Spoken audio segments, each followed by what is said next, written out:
College football playoff fueled by perceived slights, Alabama pops Clemson. New Orleans, here's how college football went completely topsy-turvy over the past month. Alabama lost one game. 1. Its coach, Nick Saban, took that result and turned the Crimson Tide into a full-blown underdog. "We lost one game in a dogfight in a tough place to play," said sophomore linebacker Terrell Lewis, "and it just went to, oh, Bama's dynasty is over. I don't feel like they gave us the respect," said senior defensive back Tony Brown. "Oh, brother. This is the Microsoft as a feisty tech startup, Walmart as a corner drugstore, Exxon Mobil as the local fill-up station, with window washing service thrown in at no charge. A lot will be made of Saban's ability to dissect an opponent and prepare a team with more than a month off, because that's what he had since the Tide lost to Auburn on November 25. But what of the voodoo he did on his own players' minds, creating a scenario in which Alabama, winner of 4 of the previous 8 national championships, the only team to make all 4 versions of the college football playoff, believed the world doubted Alabama. "Everybody been doubting us, like we ain't Bama," Lewis said.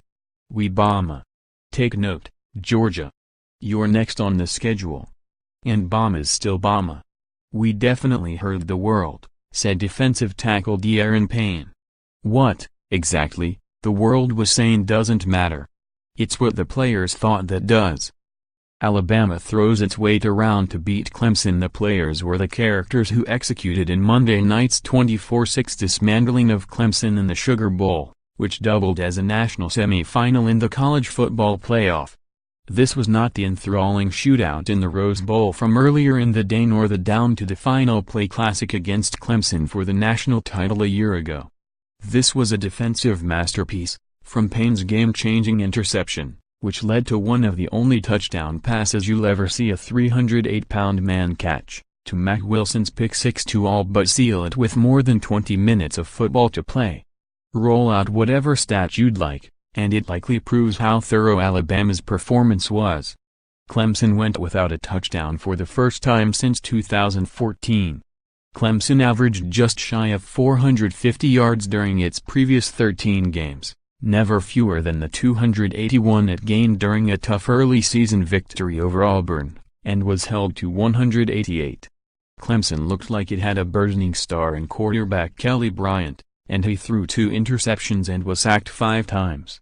And so we got to hear the tales of how the Tide was told it stunk, when it actually didn't.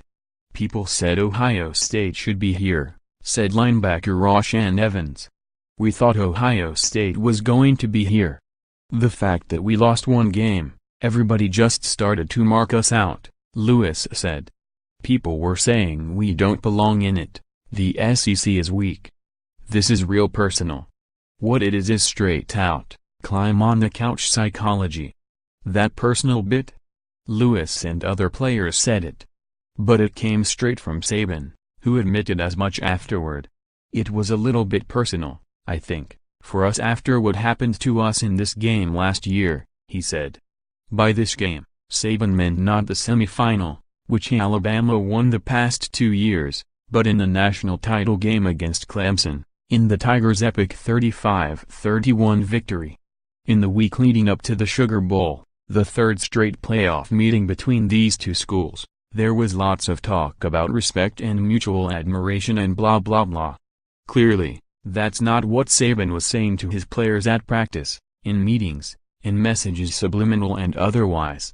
As a team, we had a mentality of, don't remember the wins, remember the losses, Alabama quarterback Jalen Hurts said. And we never forget what happened.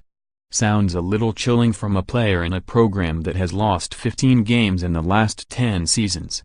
15 total losses in a decade. Give Saban time, and he is a devious genius. He made sure his players were aware of every slight, real or perceived. He made sure the Tide understood that Clemson had erected a tombstone back at its South Carolina campus commemorating last season's victory in the national title game. Never mind that it's a long-standing Clemson tradition to mark significant road victories in this fashion. To Alabama, this became about the Tigers and Coach Dabo Swinney essentially mocking them. Was that the truth? Didn't matter. It's what they believed. Listen to Brown, the defensive back who was part of the coverage in the game-deciding play a year ago. Coach Dabo, how they handled that win, man, look, we needed that, Brown said. That was all ammunition. That tombstone, telling us we wasn't worthy of this, man. They told us we weren't ready for this game. I'm saying, we showed who was ready and who wasn't ready.